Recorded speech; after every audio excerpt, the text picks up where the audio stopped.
There it is.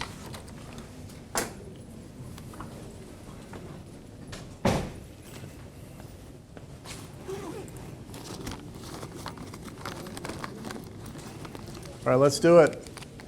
So you'll notice there's, oops, hold on, I might have to take this. Yeah, let me take this real quick.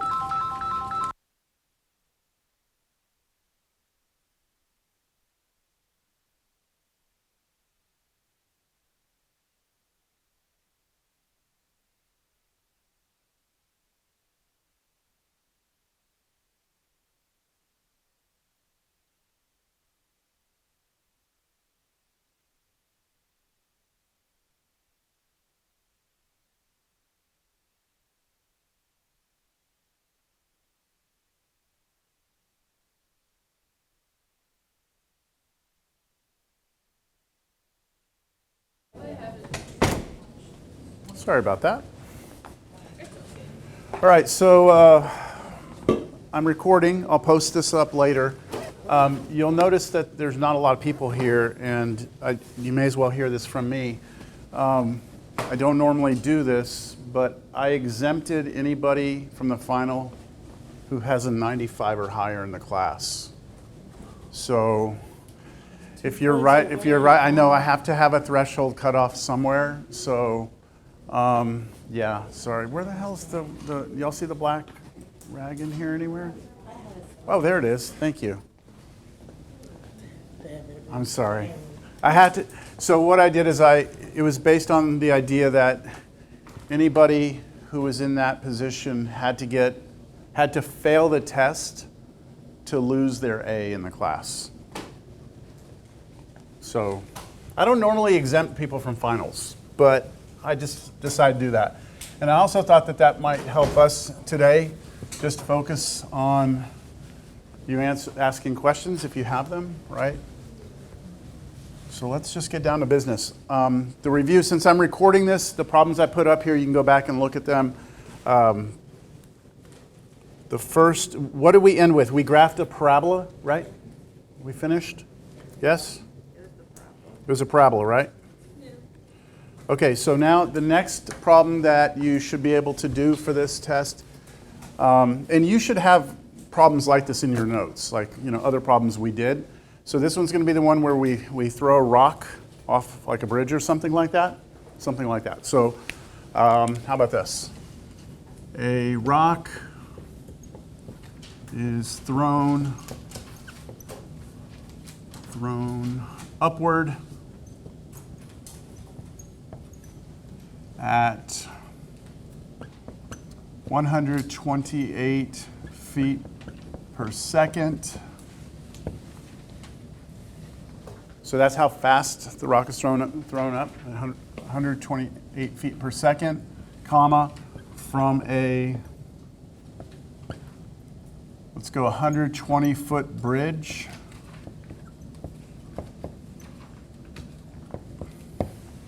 Part A, find a function which gives the height of the rock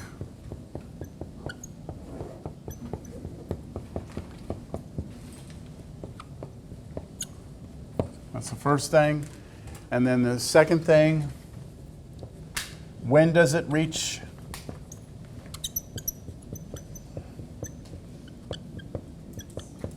its maximum height?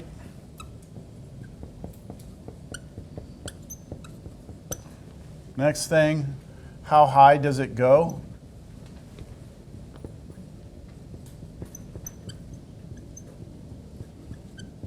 And the last thing is, when does it hit the ground?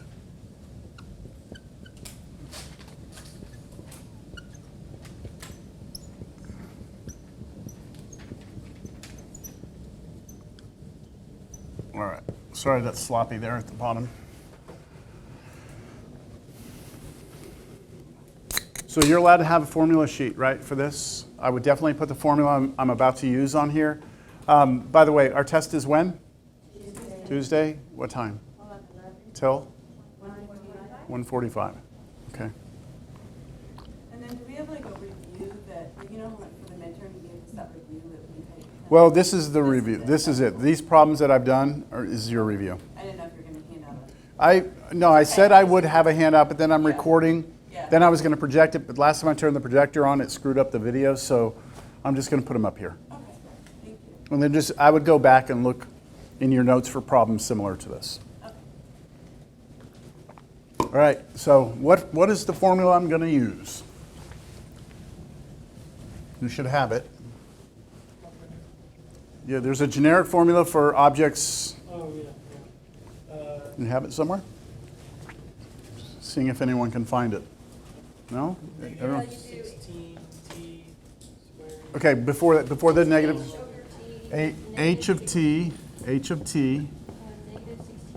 negative 16t squared, v naught or v sub 0 t plus h naught, like that. That is the formula you will need to do this problem.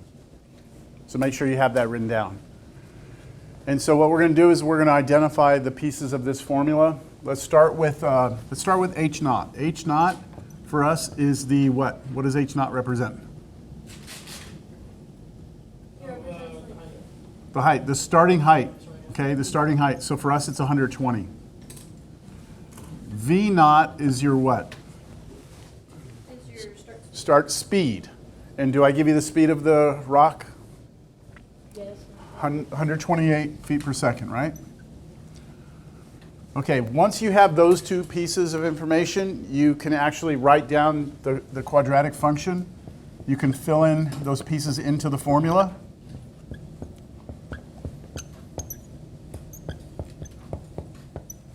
And that right there answers part A. In other words, all you're doing for part A is figuring out what those two things are, right? What those two numbers are. And those will be in the word problem. You should be able to identify those in the word problem. Questions on that at all? No? Okay, let's answer part B. So for part B, we want to know when this thing reaches its maximum height. And the thing to kind of remember is that if this is time and this is height, what we're looking at here is a parabola, right? Quadratic function is a parabola. And it opens down because this is a negative number. So we know it looks like this.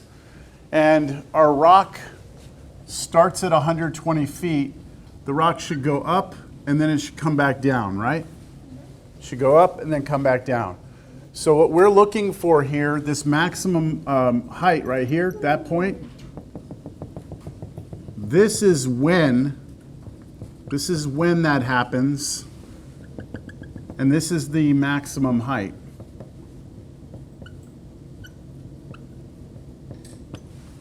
Do y'all agree? If this is time, then whatever this is would tell us when it's going to reach its maximum height, and the maximum height will be this. So if that's the point, the vertex, we call it HK, then the when is actually what? The H or the K? Which one? The H tells you left and right. The K gives you up and down. So when I'm saying when does it reach its maximum height, it's H, and then the maximum height is actually K.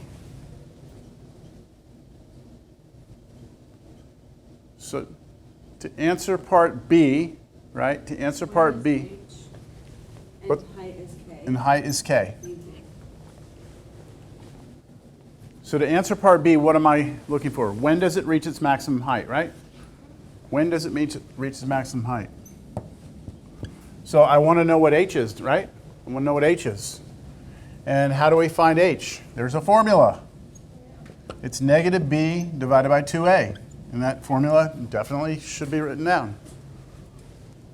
And for us, what was B? So we should probably identify what A, B, and C are here. This is A. This number right here is B. And this number here is C, right? For a quadratic, the number in front of the squared variable is A. The number in front of the variable by itself is B. And the number by itself is C. So for me in this problem, I have negative 128 divided by 2 times what? Negative 16. So I have 2 negatives, right? One on top, one on bottom. So my answer should be positive. We're going to need our calculator for this problem as we proceed. Maybe not for this part, but 128, you got to divide that by, the bottom is negative 32. Right, so you get negative 128 divided by negative 32. This should be 4.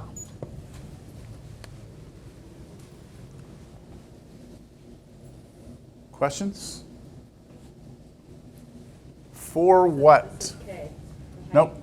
Nope. H is, Oh, H. yeah, this H right here from the vertex is actually the x coordinate. So this is actually when this rock reaches maximum height. So this is 4 seconds. It takes 4 seconds. If you throw a rock from a 120-foot bridge and it leaves your hand at 128 feet per second, which is extremely fast, by the way, it will take 4 seconds for it to reach its maximum height.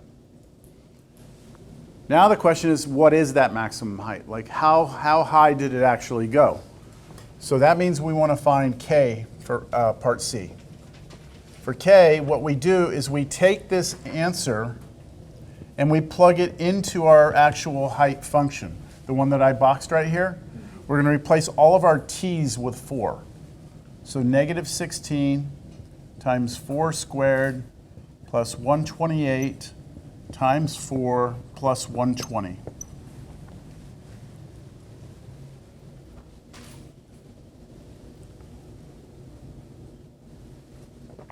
Make sure you do your order of operations here. What goes first? What? No, exponents. Parentheses go first, but there's nothing in parentheses I can do, right? Like 4 is just 4. So I can't really do anything with that.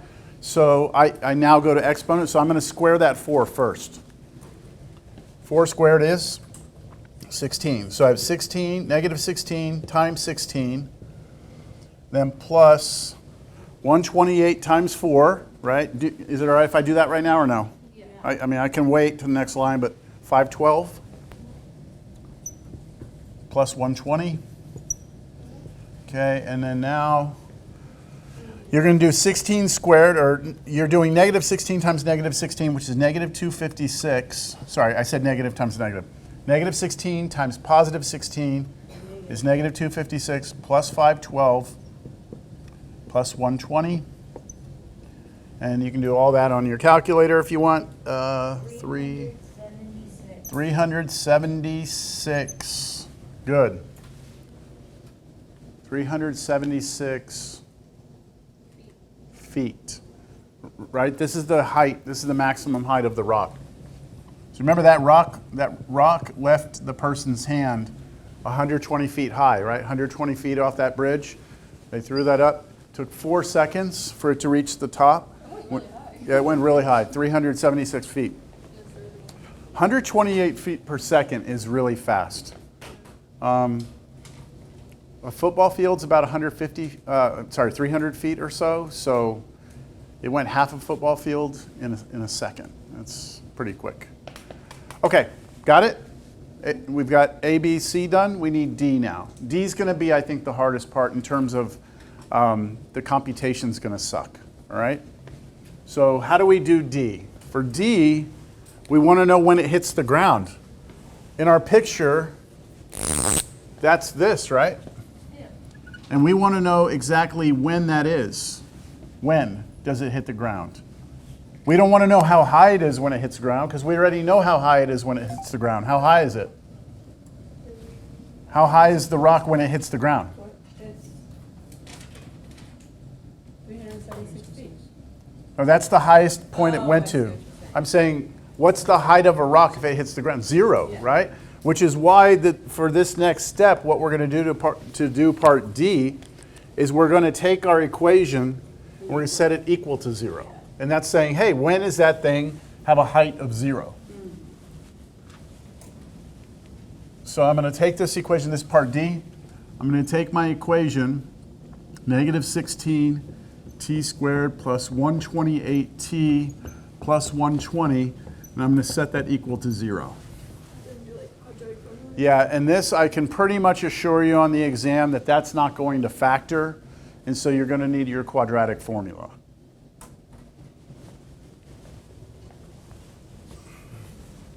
So the quadratic formula, I would also write that down because I'm not going to provide that to you.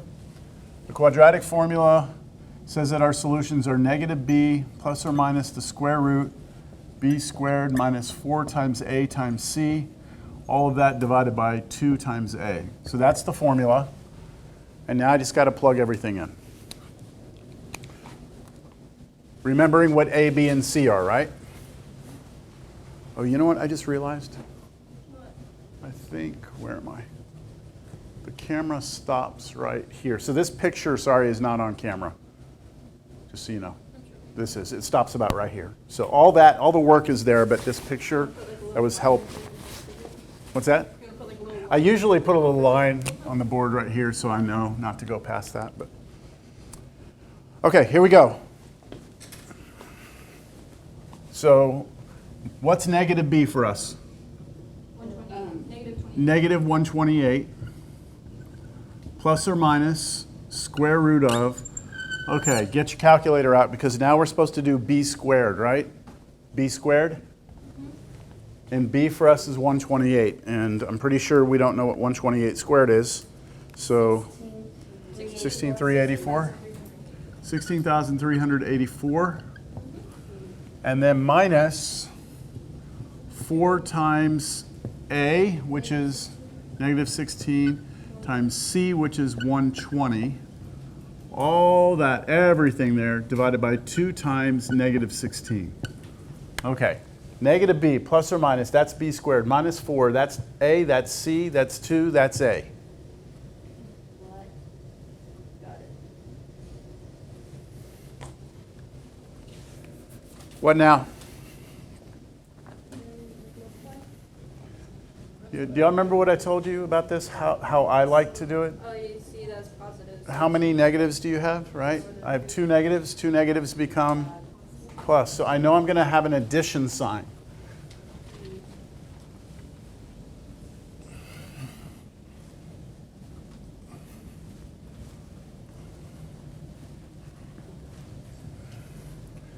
So negative 128 plus or minus the square root of 16,384 plus, right? And once you have the plus, once you know the sign, you can completely ignore the positive and negative and just multiply those 3 numbers together on your calculator. 4, 16, and 120. Go ahead and multiply those. 7,680. All of that, the entire thing divided by negative 32. I went ahead and multiplied 2 times negative 16. All right, get your calculator, add these up. So 16, 384, 24,064. So we have now negative 128 plus or minus the square root of 24,064. 24064 all over negative 32. The negative 32 is the very last thing we're going to do. We've got to figure out what the square root of this is. And so we definitely need our calculator for that. I'm trusting everyone here knows how to do square roots on their calculator by now, hopefully, yes? 155.13, yeah? Let's go with that, 155.13. Let me continue over here.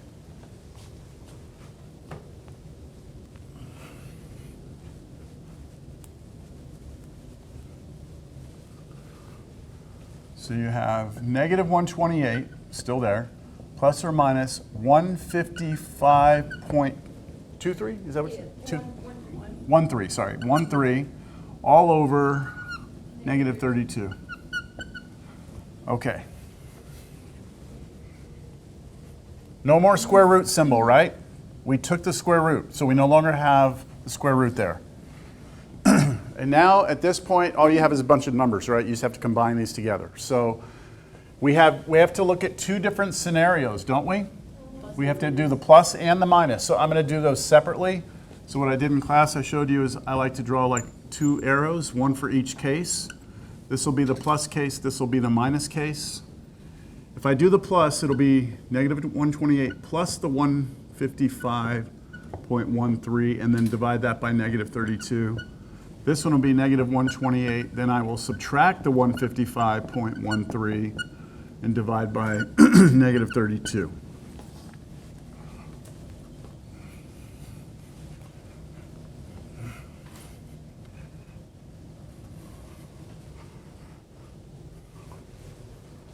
When you do this on your calculators, make sure that you do all of that first. That means type it in and hit enter before you hit the division. What I'm warning you about is this. Do not do this. Do not type in negative 128 plus 155.13 divided by negative 32. If you do it all at one time, your calculator is going to do the division before the addition. And that's going to be wrong. We want to add those up first and then do it. So negative 128 plus 155.13, hit enter. Yeah, I'm gonna go ahead and just show that. And then now divide by negative 32. And I get a negative 0.85, let's say? Yeah.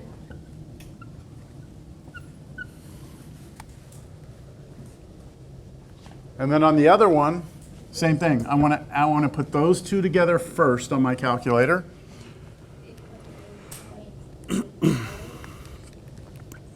So negative 283.13. Divide that by negative 32. 8.85? Yeah. 8.85. Questions on how I got those two answers? I know we practiced this in class and I gave you time to work on it. I know some of you still had some issues with it. Hopefully by now you're a little more comfortable. So we have two answers. Are we going to take both answers? No. Only the positive one, right? Because this is when it hits the ground, right? This is how long it takes to hit the ground. So it's 8.85 seconds. Is how long it takes to hit the ground. The negative here, we're going to throw this answer away. Now the reason why there is a negative answer, I discussed this in class, the reason there's a negative answer is because the mathematical problem solving that we're doing here has no idea we're talking about a rock. So what our other answer is actually, if this parabola, if we continued it back here, it's actually this x-intercept. So it found both of them. But because time is only positive, we're not considering anything over there. All right, good? Took about 15 minutes. Can I take a picture of that? It's not Shh, on the- shh. If you want to. That's- Yes. Oh, that, yeah. Thank you. Sorry, you're gonna be on camera now. That's all right. Okay, so look back at what we did last class. The first problem that I gave you was what? Order of operations, right? It was evaluate something. You had to absolute value and stuff like that. And then the next one after that was what? Solve a linear equation, right, in one variable. So we had to do clear parentheses, all that. Then after that, factor GCF. And then after that, sketching a line, right? Good. After that, sketch a parabola. And then this, right? So that's what we've done so far, right?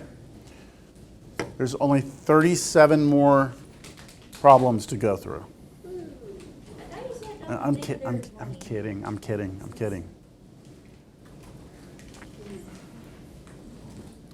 So you know what? I'm going to let y'all choose, all right?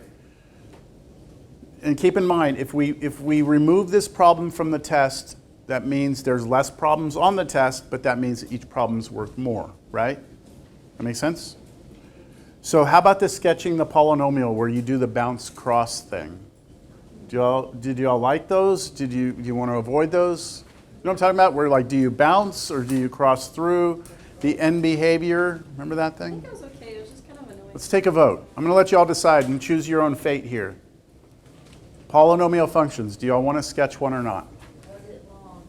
They were a little long, but they weren't the rational ones. Remember the rational ones that had like vertical asymptotes and you had to do all those test points and then think like, does it go up or down? Can we do one and then decide? I can do one, yeah. Yeah. Yeah? Okay, all right. Y'all let me know, like, if I get into this and y'all are like, okay, yeah, no. Like, don't let me finish the whole problem because we need time here to go through the rest. So it'd be something like this. Sketch this polynomial. F of x equals x to the 6th minus 7x to the 5th minus 18x to the 4th. Then you like take out the common denominator. That's when we Yeah. did the upside down division and we had to factor, Yes, right? we had to And- factor, yes. So let me go through the first step. The first step on this is that you have to figure out whether or not both sides go up, both sides go down, or if it's left side down, right side up, right side down. That was called the leading coefficient test. So that would be my first step, leading coefficient test. And to do that, I look at the degree of this polynomial. What's the degree? Wait, I think that was our second thing. What was the first step? If the degree is greater than 1, if it's like smoother curve. If what? If it's like smoother curve. Right? No. Here, let me see. This is polynomial functions. So it should be 6. Oh, here we go. Should So be, the- oh, the degree, yes. Oh, okay, so it's gonna be, The degree is the highest power of x we see, which is 6. yeah, And that's even. yeah, even. That's an even number. And then we look at the leading coefficient, which is the number in front of that highest power of x, which is 1. That's odd. And that's, for leading coefficient, we look at positive or negative. So this is positive. So you have an even degree and a positive leading coefficient. And then there was a table I gave you. Do you want me to put the table up here, or do you have it? We have, You're what? we have it, yeah. What? Confused? What? Did I hear that? She said she has the table. Oh, I thought I heard someone say, I'm confused. No? No, I said yes, please. Oh, yes, please. I'm sorry. So the table we had for the leading coefficient test was this. If the degree is even versus degree being odd, the leading coefficient being positive, leading coefficient being negative. If the degree is even and the leading coefficient is positive, both sides go up.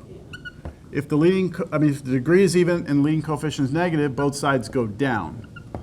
If it's odd degree, positive leading coefficient, left side down, right side up, and then opposite here, left side up, right side down. So that's this table that you would need to do this problem. And for us, we have a degree that's even, right, which means we're here. And then we have a positive leading coefficient, which means we're here. So we're talking about this one right here, right? Even degree, positive leading coefficient. So we know that both sides go up. Shall I continue? Does this seem like a problem you would be okay with? Okay, up here, middle, don't know. Remember also, if you do this problem takes a little while. That's less stuff you have to worry about. You know what I mean? Like, if we take this out, you're just adding other stuff, right? It's not like it goes away and that's it. Like, there's a give and a take here. So, okay, I'm going to erase this. I feel like this one's easier than the other one that takes an hour and a half. Oh, the rational ones? Yeah, for sure. So, Okay, that's the first step. Second step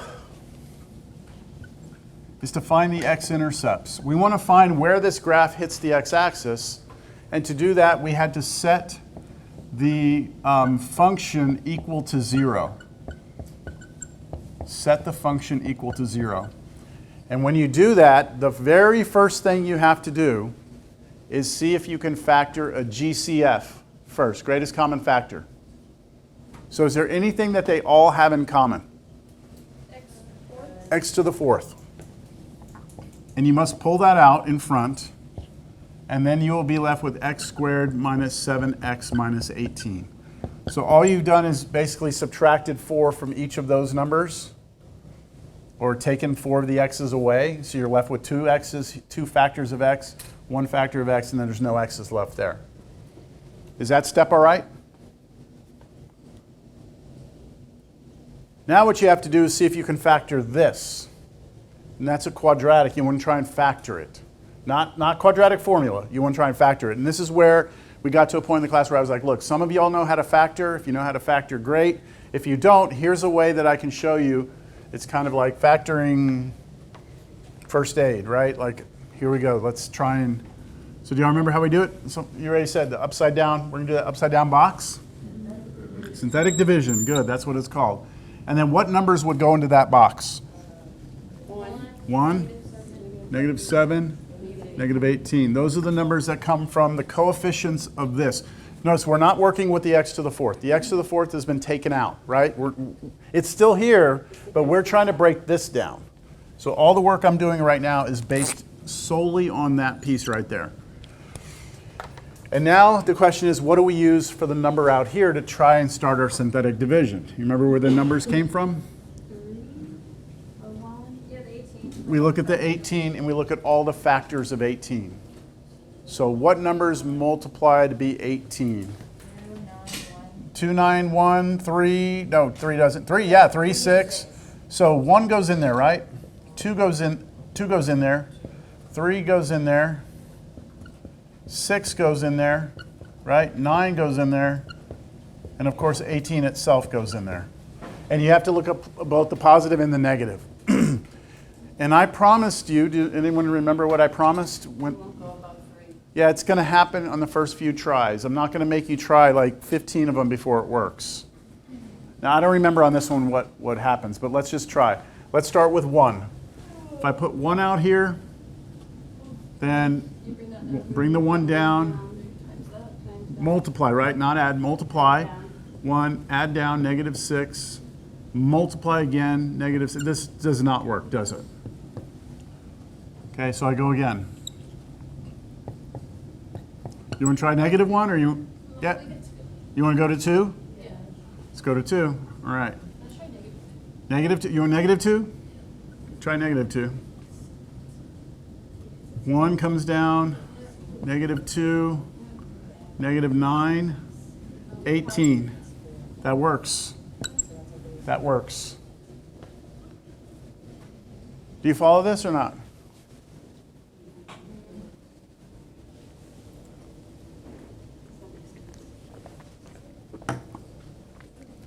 Good? Okay. The critical part now is to interpret what this tells you, right? This actually gives you a ton of information about what this thing in red turns